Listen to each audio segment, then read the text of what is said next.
உங்கள்கிட்ட ஒரு கேள்வி, ஒரு பெரிய கேள்வியெல்லாம் இல்லை. சகாய மாதா படம் பார்த்துருக்கீங்களா? அன்னை மரியாள் என்ன சொல்கிறாங்க அப்படின்னா, அந்த குழந்தை இயேசுவை பார்த்து சொல்கிறாங்க, இயேசுவே என்னை ரொம்ப அன்பு செய்கிறியாப்பா. அன்னை மரியாள் 2 வயசு குழந்தைய பார்த்து இப்படி கேட்குறாங்க, என்ன நீ அன்பு செய்கிறியா அப்படின்னு கேட்குறாங்க. வழக்கமாக குழந்தை நம்ம என்ன கேட்டாலும் என்ன சொல்லும்? நீ சாப்பிட்டியான்னு கேட்டாலும் ஒன்று அழுவும், ஒன்று சிரிக்கும். வழக்கமாக நம்ம என்ன சொன்னாலும் என்ன பண்ணோம்? இப்படி கையை நீட்டிக்கிட்டு முன்னாடி வரும்.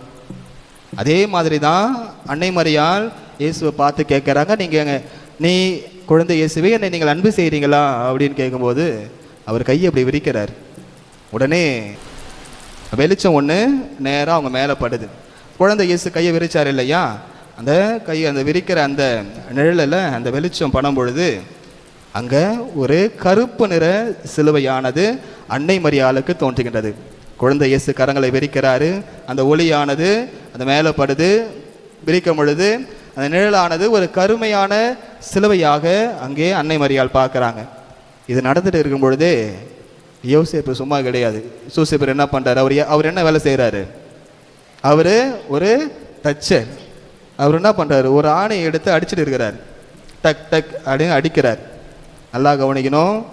ஒளி வருது, சிலுவை கையை விரிக்கிறாரு, கருப்பு நிற சிலுவையாக மாறுது. அவர் அங்கே ஆணி அடிச்சுட்டு இருக்கிறார். உடனே அன்னை மரியாவுக்கு நினைவு வருது, சிமியோன் சொன்னது. லூக்கா நற்செய்தி அதிகாரம் 2 இறைவசனம் 35 சொல்வது போன்று, உமது உள்ளத்தை ஒரு வாள் ஊடுருவும். உடனே அன்னை மரியாள் என்ன பண்ணுறாங்க? அப்படியே அந்த குழந்தைய அணைச்சு தூக்குறாங்க.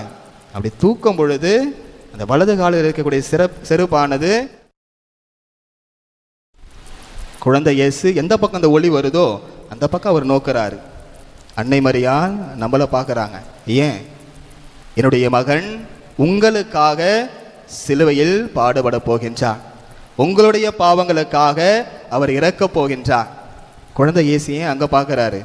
தந்தை கடவுள் ஒளியாக என்னோடு இருக்கின்றார், அந்த சிலுவையை நான் ஏற்கப் போகின்றேன், அதற்கு உறுதுணையாக அன்னை மரியாள் இருக்கின்றார். அந்த படத்தில் பார்த்தீங்கன்னா அன்னை மரியாள் சிரிக்க மாட்டாங்க, சோகமாக இருப்பாங்க. மற்ற எல்லா படத்துலையும் பார்க்கும்பொழுது இந்த படத்தை கம்பேர் பண்ணிங்க அப்படின்னா அன்னை மரியாள் அப்படியே ஒரு மாதிரி மௌனமாக சோகமாக இருப்பாங்க. ஏன்? இந்த சிலுவையினுடைய அந்த சாவை அவங்க அப்பயே கணிச்சிட்டாங்க. ஆண்டவர் உங்களுக்காக, உங்களுடைய பாவங்களுக்காக நீங்கள் மனம் மாற வேண்டும், பாவத்திலிருந்து நீங்கள் விடுதலை பட வேண்டும் என்று அந்த சிலுவையினுடைய அந்த முக்கியத்துவத்தை அவர்கள் எடுத்து கூறுகின்றார்கள்.